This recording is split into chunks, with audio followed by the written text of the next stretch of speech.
Assalamualaikum warahmatullahi wabarakatuh. Kembali kita melanjutkan perkuliahan Tafsir Tarbawi. Untuk hari ini temanya adalah pengertian tafsir dan tafsir Tarbawi, lalu kaitannya dengan beberapa tafsir yang lain.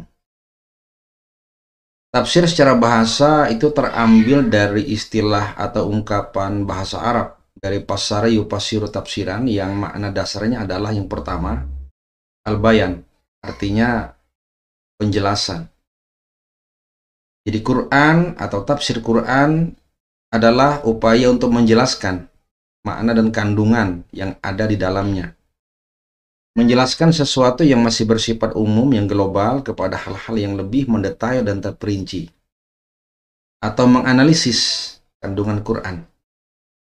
Makanya di Quran mengatakan ketika menciptakan manusia, maka salah satu potensi yang paling khas manusiawi adalah kemampuan bayan, menjelaskan, menganalisis. Ar-Rahman 'alamal Quran khalaqal insana 'alamahu al-bayan. Yang kedua dimensinya adalah al-wuduh al-idah, artinya keterangan. Menerangkan sesuatu yang awalnya agak samar, buram, atau ambigu atau mendua, sehingga menimbulkan ketidakpastian pemahaman kita kepada maksud dan tujuan Quran. Kata-kata al-idah, al-wuduh itu dapat kita pahami karena akar katanya sama dengan kata-kata duha.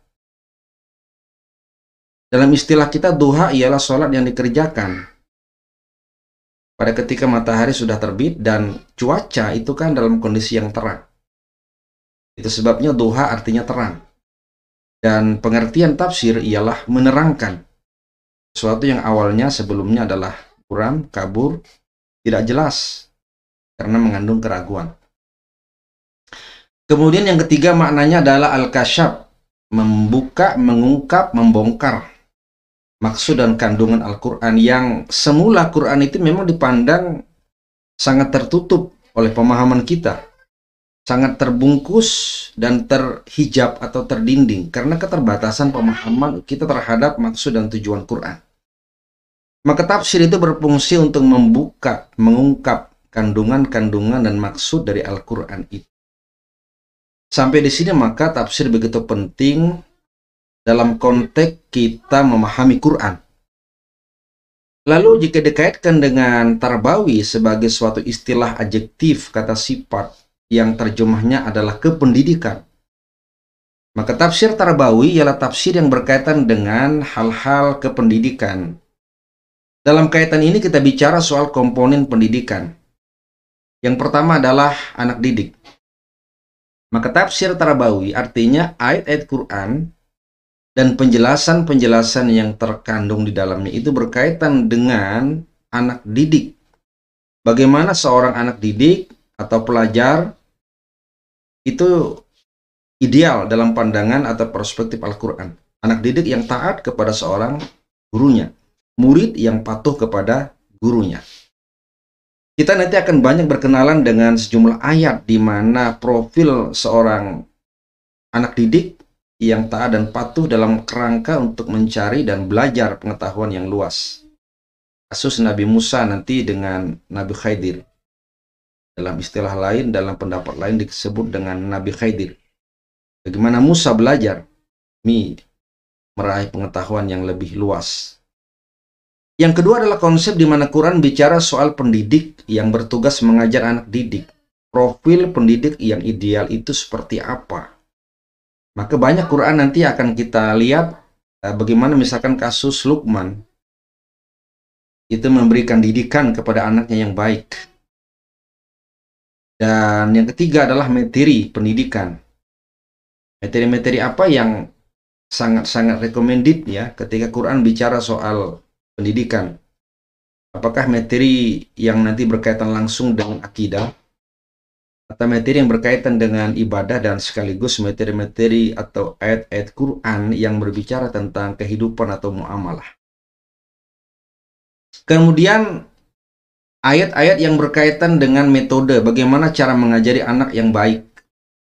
Karena betapapun materi yang baik tanpa didukung dengan metode yang baik, maka hasilnya tidak akan maksimal. Oleh karena itu bicara soal tafsir tarbawi nanti akan berkenalan banyak dengan metode apa sih yang Quran ketengahkan, yang patut dan dianjurkan untuk digunakan dalam proses pembelajaran. Apakah materi sifatnya, apakah metode yang sifatnya sebatas ceramah, kemudian diskusi bahkan debat serta demonstrasi. Quran akan bicara semua itu nantinya.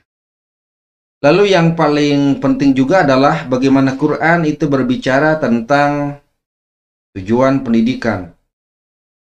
Tujuan yang paling utama, yang paling akhir, yang paling puncak adalah bagaimana proses memanusiakan manusia sebagai hamba Allah, sebagai abdi Allah, sebagai seorang hamba yang patuh taat kepada Allah.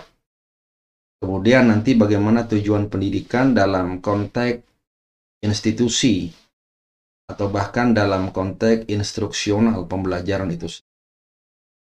Maka bahwa tafsir tarbawi itu paling tidak berkaitan dengan ayat-ayat Quran dan penjelasan-penjelasan Al-Quran yang berkaitan dengan komponen pendidikan. Soal anak didik, soal pendidik, materi atau bahan, metode, dan kemudian tujuan yang harus dicapai.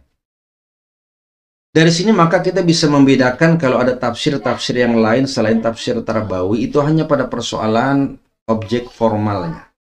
Tafsir fikih karena bicara soal hukum fikih.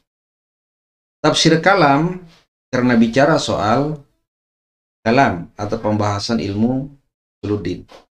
Setelah perbuatan, setelah kebebasan manusia. Tafsir politik ya karena bicara soal kehidupan kekuasaan politik antara penguasa dengan rakyat. Tafsir ekonomi ya bicara soal penafsiran bagaimana perekonomian,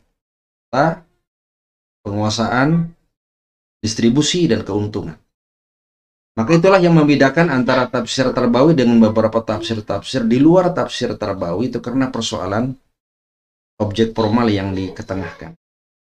Oleh karena itu kita akan selebihnya nanti akan berbicara dan akan membahas tentang bagaimana Quran bicara soal pendidikan dalam konteks komponen pendidikan. Demikian, Assalamualaikum warahmatullahi wabarakatuh.